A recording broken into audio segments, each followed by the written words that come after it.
겨울이 오기 전에라고 하는 제목으로 말씀을 전하겠습니다. 저는 지난 주간 며칠 전부터 월동 준비를 시작을 했습니다. 지난 봄에 고무나무를 가지치기를 하고 그 가지치기 한 이 순을 땅에 화단에 묻어 놓았더니 얘들이 자라가지고 예쁘게 컸어요.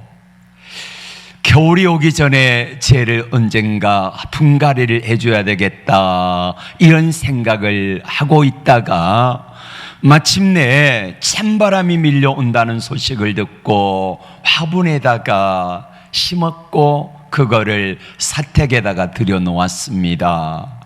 애가 반짝반짝 윤이 나고요, 얼마나 예쁜지 몰라요.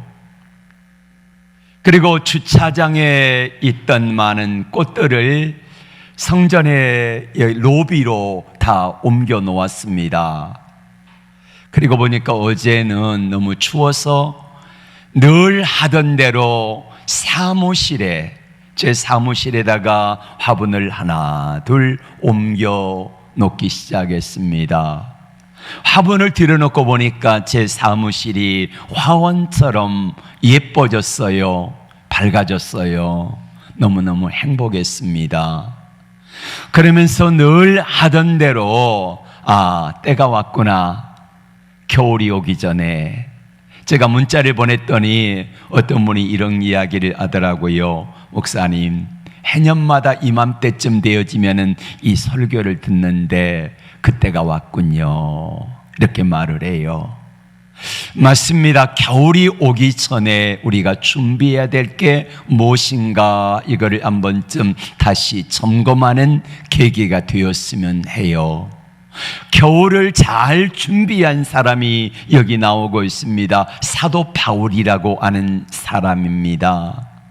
그는 로마 감옥에 갇혔어요. 뭐하다 갇혔습니까? 복음 전하다가 감옥에 갇혀 있습니다. 내가 죽을 날이 가까워 온 것을 알고 있습니다. 직감적으로 알아요. 당시 로마의 상황과 분위기를 감지하면서 사형 집행 날이 다가오겠구나 라고 하는 생각을 사도 바울은 직감적으로 알고 이제 마지막 죽음이라고 하는 인생의 겨울을 준비하기 위하여서 여러 가지 이야기를 디모데에게 편지를 통해서 하고 있습니다. 맨 먼저는 믿음의 아들 디모데에게 편지를 쓰면서 야, 믿음의 아들 디모데야, 네가 보고 싶구나. 이렇게 하면서 너는 겨울 전에 어서 오라, 속히 오라, 이렇게 2번씩이나 당부를 하지만은 여기 나오는 믿음의 아들 디모데는 목회 사역이 너무 분주하고 바쁘다 보니까 그만요. 당시 지중해가 겨울만 되어지면은 심한 바람이 불어가지고 풍랑이 심하기 때문에 배가 뜨지를 못해요. 그래서 미처 준비하지 못하였고 마침 항구로 달려갔지만은 배는 이미 발이 묶여진 우였고, 그리고 믿음의 아들이었던 디모데는 사도 바울의 죽음 이후에 이듬해 봄에 가서 보니까 이미 자기 믿음의 아버지였던 스승이었던 사도 바울은 땅에 묻힌 후였다고 그래요. 그래서 디모데는 이제 죽은 후에 이런 이야기를 했다고 그러지요. 네, 스승이 묻혀있는 바로 그곳에다가 묻어달라. 그렇게 해서 로마에 가면은 사도 바울 기념교회의 위층에는 바울이 묻혀있고 그 아래층에는 디모데가 나란히 묻혀있는 그 예배당이 있습니다. 자, 여러분, 겨울이 오고 있습니다. 아니, 겨울이 이미 왔습니다. 우리는 겨울이 오면은 저처럼 월동 준비를 하고, 옛날에는 김장을 하고, 또 시골에서는 문풍지를 새로 다 바르지 않습니까? 연탄을 드리고 나무를 드리고 김장을 하고 이것저것 준비를 하면서 월동 준비를 해놓고 나면은 한겨울 어떤 추위가 와도 먹을 것, 땔감, 그 다음에 모든 것들이 부족함 없이 한겨울을 날 수 있었던 것을 우리는 다 기억합니다. 여러분, 인생의 겨울이 오기 시작하면은요, 어느 누구도 막을 수 없어요. 그런 말이 있잖아요. 올 때는 순서에 따라왔지만은 갈 때는 나의 순서 없다고요. 언젠가 인생에 차디찬 겨울이 올 것입니다. 매일 퇴근하여 여보 나왔어 라고 하는 남편이 어느 날 보이지 않을 때가 옵니다. 여보 나왔어 하고 문을 열고 들어가면은 사랑한 아내가 식사 준비를 다 해놓고 반가이 맞으며 여보 어서 오세요 라고 하는 아내의 모습이 우리 눈에 보이지 않을 때가 옵니다. 건강이 좋지 아니하여서 우리 인생을 끝날 수밖에 없는, 그래서 먼저 갈 수밖에 없는 그런 경우도 우리에게 옵니다. 여러분, 겨울 하면 여러 가지 생각이 드는데 어떤 생각이 듭니까? 한겨울 추위 가운데 땅도 꽁꽁 얼어버리고 이제는 식물을 심을 수도 없고 거둘 수도 없고 아무것도 할 수 없는 그런 차디찬 겨울이 오는 것처럼 우리 인생에도 내가 내 의지대로, 내 마음대로, 내 계획대로, 내가 생각한 대로 아무것도 할 수 없는 그런 차디찬 인생의 겨울이 올 수 있다는 것입니다. 저는 이 말씀을 전하면서 사도 바울에 대해서 생각을 해보았습니다. 인생의 겨울이 오기 전에 무엇인가를 마지막으로 준비하고 싶었던 사도 바울은 과연 어떤 사람일까? 행복한 사람일까? 불행한 사람일까? 이걸 생각해 봅니다. 여러분, 사도 바울은 행복한 사람일까요? 불행한 사람일까요? 보세요. 사도 바울은 참 가진 게 많았던 사람입니다. 가말리알 문화에서 태어났고 로마 시민권을 가졌고 유대인 중에서 유대인 그 가운데서 바리새인이었기 때문에 우리로 말하면은, 소위 말하면 사도 바울은 태어날 때부터 금수저를 물고 태어난 사람이 사도 바울입니다. 모든 게 풍족했어요. 출세와 성공의 길이 활짝 열려 있었던 사람이 사도 바울입니다. 그리고 사도 바울은 그는 교회를 많이 개척했던 사람이잖아요. 바울이 송아시아와 유럽 교회를 거의 다 개척했다고 해도 과언이 아닐 정도로 많은 교회를 개척했던 사람입니다. 또 사도 바울은 성경을 많이 썼던 사람이에요. 자, 자기가 쓴 편지가 성경이 되었는데 이게 무려 13권이나 되어집니다. 가진 게 많았던 사람, 그 다음에 교회를 많이 개척했고, 그가 쓴 책이 성경이 되었고, 뿐만 아니라 그는 사도권이 있었지요. 가장 영광스러운 자리, 12사도의 그 다음 자리가 사도 바울의 것이었습니다. 자, 바울의 일생을 자세히 들여다보면은 반대로 바울처럼 불쌍한 사람이 없어요. 수많은 교회를 개척했지만은 제대로 된 교회가 하나도 없습니다. 당시 바울 시대에는 그랬다는 거예요. 뿐만이 아닙니다. 그들 중에 바울이 전도해서 임직자로 세우고 전도해서 교회 성도로 양육한 사람들 가운데 바울에게 반기를 들고 바울을 떠나갔던 사람들이 참 많아요. 가만히 생각해 보니까 후메네오와 알렉산더가 있습니다. 특별히 구리장색 알렉산더는요, 바울을 대놓고 대적하며 바울에게 반기를 들었던 사람이에요. 또 가만히 생각해 보니까 누가 생각나느냐면요, 부겔로와 허모게네가 있습니다. 데마가 있습니다.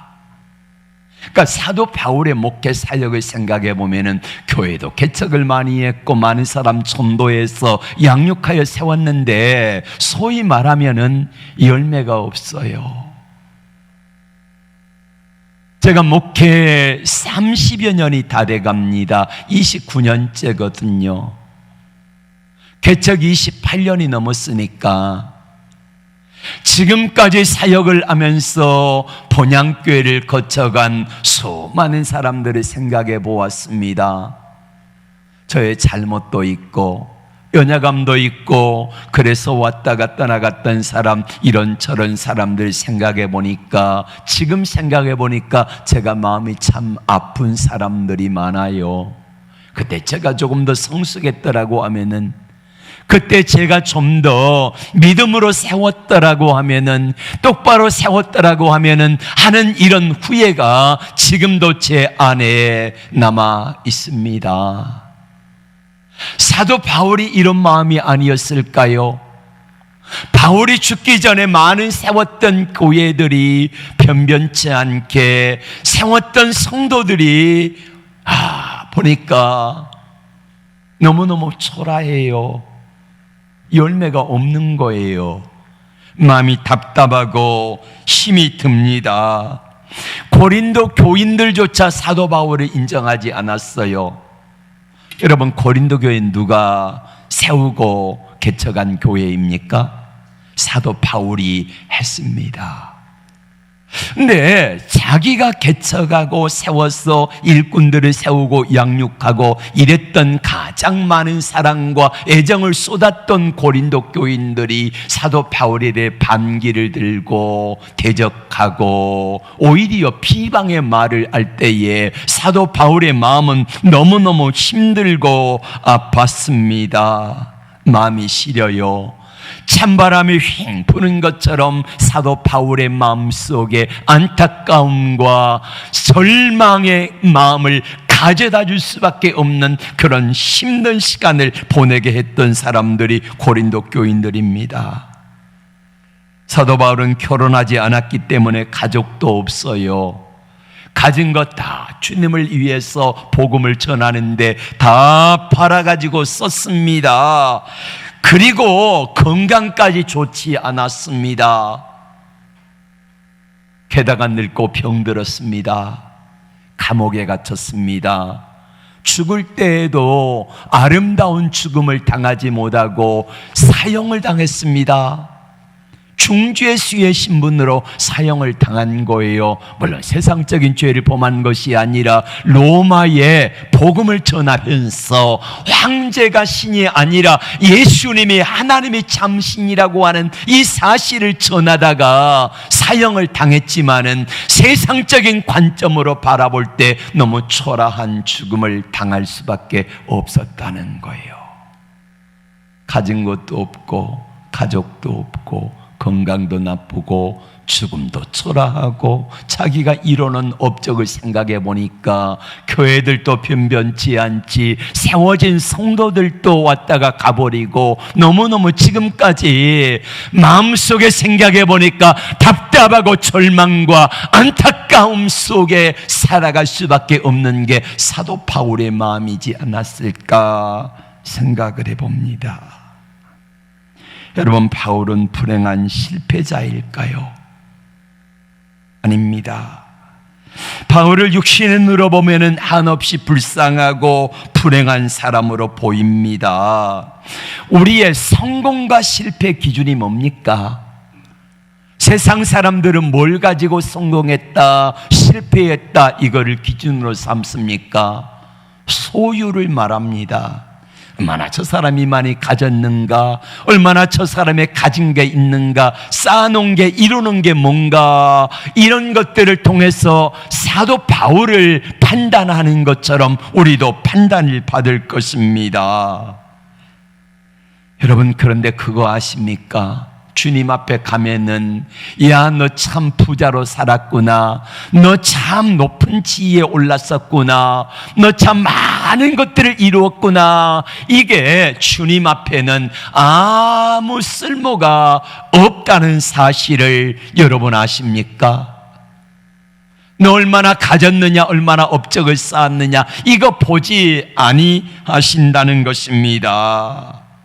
사도 바울이 가진 게 많았다 그랬잖아요. 금수저 물고 태어났다 그랬잖아요. 그런데 사도 바울은 이 모든 것들을 뭐라고 말합니까? 내가 그리스도를 위하여서, 복음을 위하여서 해로 여기고 배설물처럼 여기노라 라고 말씀을 하고 있습니다. 배설물처럼 여긴다, 이렇게 말해요. 심지어는 사도 바울은 자기의 연약한 점이 많았잖아요. 건강도 안 좋아, 말도 어눌해, 그리고 능력도 없어. 그런데 바울은 자기가 가진 외적인 신분과 환경을 자랑하는 것이 아니라 뭘 자랑한다고 말합니까? 고린도서 11장 20절 말씀에 이렇게 말씀합니다. 나의 약한 것을 자랑하노라. 나의 약한 것을 자랑한대요. 내가 가진 것을 배설물로 여긴다고 이렇게 말씀하고 있습니다. 왜 그럴까요? 왜 그럴까요? 예수 믿고 나서 눈이 거듭나고 영안이 열려지고 나서 보니까 내가 가지고 있는, 내가 자랑할 수밖에 없는 세상적인 가치관들이 주님 앞에는, 십자가 앞에는, 하나님 앞에는 아무것도 아니더라 이거예요. 믿습니까? 그러니까 사도 바울이 가지고 있는 것, 우리가 그토록 염원하고 우리가 소망하고 가지기를 원하는 것들, 물질, 신분, 능력, 로마 시민권, 재산, 이런 것들, 이것들을 사도 바울은 배설물로 여긴다, 이렇게 말한다는 거예요. 하나님이 주시는 영원한 가치에 비해서 내가 가진 세상의 것들은 이게 배설물과 같다 이거예요. 왜? 하나님이 주시는 영원한 가치와 비교하니까 이게 별것 아니더라 이것입니다. 왜 그렇습니까? 보는 눈이 달라졌거든요. 예수 믿는 것을 한마디로 말하면 뭐라고 하냐면요, 눈이 달라졌다 그래요. 뭘 보는 눈이요? 어떤 무엇인가를 보는 가치 기준이 달라진 거지요. 세상 사람들은 얼마나 높은 자리에 있는가, 낮은 자리에 있는가, 이게 판단의 기준입니다. 세상 사람들 얼마나 많이 가졌는가, 못 가졌는가, 이게 판단의 기준입니다. 그런데 예수를 믿고 나서 보니까 바울이 예수님을 진정으로 알고 하나님의 나라 천국 3층 천을 보고 오니까, 그 나라에 가서 보니까 그 나라에서 하나님이 내게 요구하시는 기준은 세상적인 기준과는 전혀 다르더라는 거예요. 이거를 알고 나니까 사도 바울이 내가 가졌던 것, 내가 누렸던 것, 내가 소유하고 싶은 것, 내가 가장 귀하게 여겼던 그것들이 하나님의 나라의 것과 비교해 보니까 아무것도 아니어서 이거를 배설물로 여긴다 이렇게 말하고, 내가 약할 때 강함을 주시는, 그래서 나의 약한 것들을 자랑하겠다라고 사도 바울은 고백하고 있는 것입니다. 옛날에 길을 가다가 초등학교 다니기 전에 그때 10원짜리가 하나 땅에 떨어져 있으면은 10원짜리 하나를 가져다 주면은 알사탕 그게 5원도 하고 그랬거든요. 큰 이 눈깔 사탕에게 하나의 5원씩 했던 적이 있어요. 근데 이거 2개를 줬습니다. 10원짜리 하나를 발견해 가지고 얼마나 기뻤던 적이 많았습니까? 근데 이 어린아이에게 1억짜리 수표를 줘보세요. 이 어린아이 1억짜리 수표가 얼마나 귀중한 것인지, 얼마나 가치 있는 것인지 알지 못합니다. 그래서 10원짜리 한 100개 주면은요, 이거 1억짜리 수표 나하고 바꿀까? 그러면은 바꿔요. 주저없이 줘요. 10원짜리 100개면 얼마입니까? 10원짜리 100개 1,000원이잖아요. 1,000원. 1,000원을 뭐하고 바꿔요? 1억하고 바꿔요. 왜 그래요? 가치를 모르니까. 여러분, 우리가 영적인 하나님의 나라, 하나님이 그렇게 우리에게 예수님을 통하여 보여주시기를 원하고 들어가기를 원하시는 하나님의 나라의 가치가 얼마나 큰 것인가를 주님께서는 우리에게 알려주셨습니다. 달란트 비유를 통해서,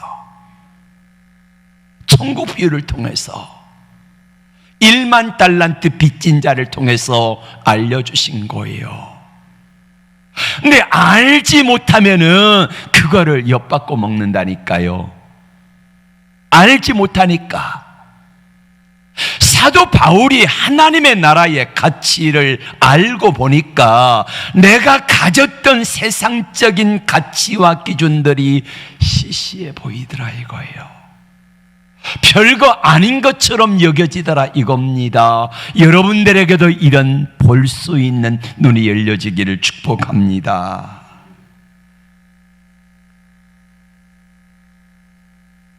사도 바울은 진동치 못할 하나님의 나라를 소유했습니다. 하나님의 나라. 이 하나님의 나라를 보고 그는 고린도서 4장 3절에서 이렇게 말합니다. 내가 셋째 하늘에 올라가 가지고 보니까 가히 이르지 못할 말을 들었다는 거예요. 그리고 보았다는 거예요. 하나님의 나라가 얼마나 좋은 것인가를 알았다는 것입니다. 사도 바울이 가진 질그릇의 보배, 고린도서 4장 7절, 우리가 이 보배를 질그릇에 가졌으니 이는 능력의 심이 큰 것은 하나님께 있고 우리에게 있지 아니함을 알게 하려 함이라. 여러분, 질그릇의 보배를 가졌습니까? 여러분은 질그릇의 보배 되신 예수 그리스도를 영접하고 계십니까? 내 안에 계신 예수님이 보배의 심을 믿으십니까? 그럼 우리는 질그릇의 보배를 가진 사람이라는 말이에요. 질그릇의 보배. 사도 바울이 가졌던 예수 그리스도라고 하는 질그릇 속에 있는 보배 대신 예수님을 가졌기 때문에 내가 이 보배로 인하여서 다른 것은 배설물처럼 여기노라 했던 이 보배를 저와 여러분들도 가진 줄로 믿습니다. 뿐만 아니라 사도 바울이 가졌던 이 질그릇의 보배를 통해서 우리 주님이 약속하신 하나님의 나라를 얻은 줄로 믿습니다. 하나님의 나라는 먹는 것과 마시는 것이 아니요 오직 성령 안에 있는 의와 평강과 희락이라 이렇게 말씀하고 계시지 않습니까? 자, 내 안에 하나님의 주신 것 질그릇 속에 있는 보배를 가졌고 뿐만 아니라 하나님의 나라를 우리는 소유한 줄로 믿습니다. 그럼 이 두 가지를 가졌으면 사도 바울이 가졌던 이 두 가지 가장 보배로운 존귀한 것 저와 여러분들도 가진 것입니다. 근데 중요한 것은 뭐냐면은 가치를 아는가 모르는가의 차이예요. 가지고 있어도 가치를 알고 그 보배를 누리는 사람이 있고, 누리지 못하고 창고 속에 쌓아놓고 살아가는 사람도 있지요. 여러분, 은행에 통장 잔고가 아무리 많으면 뭐합니까? 쓴 것만 내 것이거든요. 쓴 것만 내 겁니다. 쌓아놓고 아무것도 하지 못하고 그렇게 살아가는 사람이 있다고 하면 이 사람은 어리석은 사람이에요. 질그릇의 보배, 진동치 못할 하나님의 나라, 이거를 사도 바울이 가졌기 때문에 그에게 영적인 겨울이 와도 전혀 두려움이 없다라고 말합니다. 그리고 실제로는 사도 바울이 이제 육적인 죽음을 당했습니다. 바울이 네로 황제에 의해서 목에 잘려 순교했다고 하지요. 통나무 위의 단두대에 이제 사도 바울이 목을 기대고, 그리고 로마 병사가 칼로 내리쳤겠지요. 바울이 목이 잘려지는 순간 피가 튀었고, 바울의 머리가 통통통 3번 튀었고, 그리고 굴렀던 바로 그 장소에서 물이 솟아났다고 하지요.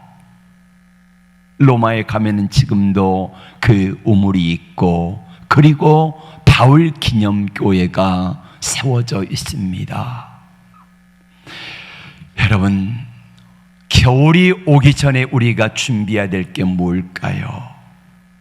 여러분은 예수 그리스도를 구주로 영접하셨습니까? 하나님의 자녀가 되셨습니까? 하나님의 나라에 대한 소망이 있으십니까? 그렇다면 사도 바울이 가진 예수 그리스도라고 하는 보배를 우리는 질그릇 속에 가진 사람입니다. 바울이 누렸던 하나님의 나라를 우리도 보았고 우리도 알고 그 나라를 다 소유한 사람들입니다. 중요한 것은 뭐냐면은 이 모든 것들을 가졌을지라도 이제 이것들의 가치를 알고 하나님이 우리에게 주시는 영광과 은혜와 풍성함이 무엇인지를 아는 거예요. 그래서 사도 바울은 감옥에 있으면서 에베소 교인들에게 편지를 썼습니다. 에베소 교인들에게 여러분들이 이것을 알기를 원한다고 하면서 에베소 1장 16절에서 19절까지 말씀을 우리 한번 바울이 간절한 마음으로 들려주시는 이 말씀 한번 읽어보겠습니다. 시작.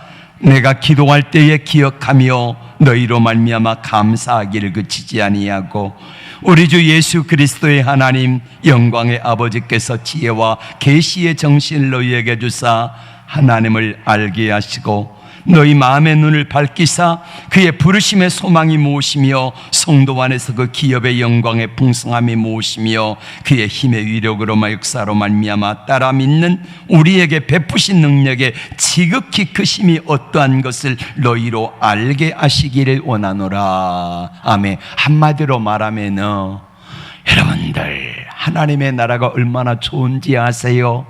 여러분들에게 이거를 알기를 원합니다. 하나님이 여러분의 마음과 생각과 눈을 열어서 보게 하시길 원하고 누리게 하시길 원합니다. 이게 감옥에서 편지를 쓰는 사도 바울의 안타까운 마음입니다. 그리고 사도 바울은 떠났습니다. 떠나기 전에 마지막 임종을 앞두고 그는 이렇게 말합니다. 디모데후서 4장 6절 말씀 볼까요?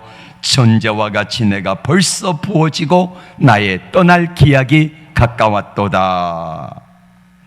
그는 당당하게 준비되었다고 말합니다. 7절 나는 선한 싸움을 싸우고 나의 달려갈 길을 마치고 믿음을 지켰으니 하나님 앞에 서도 부끄러움이 없다는 거예요. 자, 여러분에게 묻습니다. 여러분은 오늘 밤에 떠난다고 하면은 여러분은 어떤 마음이 들겠습니까? 주는 오늘 밤 절대 안 됩니다. 왜요? 아직 관계가 정리가 안 됐어. 네. 그래서 우리는 늘 준비하는 마음을 가지고 살아야 될 줄로 믿습니다. 그리고 8절에서 그는 마지막으로 이렇게 자기의 상급에 대해서 이야기합니다. 시작. 이제후로는 나를 위하여 의의 면류관이 예비되었으므로 주 곧 의로우신 재판장이 그날에 내게 주실 것이며 내게만 아니라 주의 나타나심을 사모하는 모든 자에게니라. 아멘. 그러니까 사도 바울은 인생의 겨울이 와도 죽음이 와도 당당하게 하나님 앞에 설 준비가 되어 있다라고 고백하고 있습니다. 후세 기독교 사가들은 말합니다. 사도 바울이 없었다고 하면은 그토록 빠른 속도로 복음이 증거되지 못했을 것이다.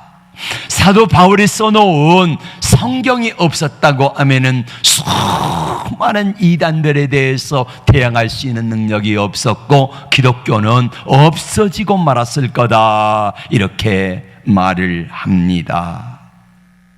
자, 여러분, 사도 바울이 받아 누린 복이 뭡니까? 바울이 죽기 전에 그에게 남겨진 것들, 그가 이룬 업적들은 너무 초라하고 보잘것없는 것처럼 보였습니다.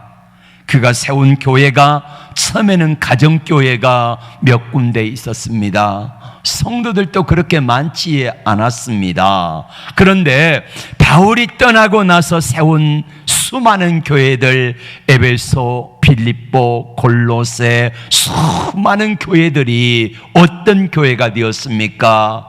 당시 하나님의 복음을 가장 왕성하게 전했고 하나님의 영광을 가장 많이 드러냈던 교회들이 사도 바울이 세운 교회들이 되었습니다. 그를 떠나갔고 그를 대적했던 사람들 손꼽을 정도로 됐습니다. 그러나 대부분은요, 사도 바울이 전도한 성도들이 초대교회 일꾼들이 되었고 그 일꾼들이 되어서 중세 기독교가 되었고 그리고 지금 오늘 우리에게 복음을 증거되을 수 있는 놀라운 능력의 통로가 된 줄로 믿습니다. 그리고 그가 13권의 성경을 썼다 그랬지요. 편지를 보냈습니다. 고린도 교인들에게 안타까움을 가지고, 에베소 교회에게 사랑의 편지를 골로새 교인들에게, 디모데에게 이렇게 썼던 편지들이 수많은 사람들에게 은혜가 되고 복이 되어지는 편지가 되었다는 거예요. 여러분, 이만하면 사도 바울을 성공자라고 말해도 되겠지요? 누가 사도 바울을 실패자라고 말하겠습니까? 세상적인 눈을 가지고 보면 사도 바울은 초라하고 너무 보잘것없는 인생을 산 사람처럼 보였습니다. 자, 우리도 인생의 겨울을 준비하는 시점에 선 분들도 있고요, 모자나 겨울이 올 것을 대비하면서 이제 인생의 겨울을 향하여 달려가는 성도들도 있습니다. 어떤 분은 육신이 연약하여서 언제 하나님 앞에 설지 모르는 그런 것들을 기다리고 있는 분들도 있고, 나이가 많아서 또 하나님 앞에 하나님의 나라를 사모하며 각자 기다리고 있는데 가만히 내 자신을 되돌아보니까 해놓은 게 없네, 이룬 게 없어, 초라해. 근데 여러분 기억하십시오. 사도 바울에게 자신이 이루어놓은 것들이 세상적인 관점으로는 없었을지라도 지금 당장 보여진 것 없고 잡혀지고 이건 없었지만은, 그러나 나중에 지나놓고 보니까 사도 바울이 이룬 것들이 얼마나 많았던 것들을 우리는 보게 됩니다. 여러분들도 행복한 사람입니다. 왜요? 질그릇의 보배를 가졌기 때문에. 여러분도 복받은 분들입니다. 왜요?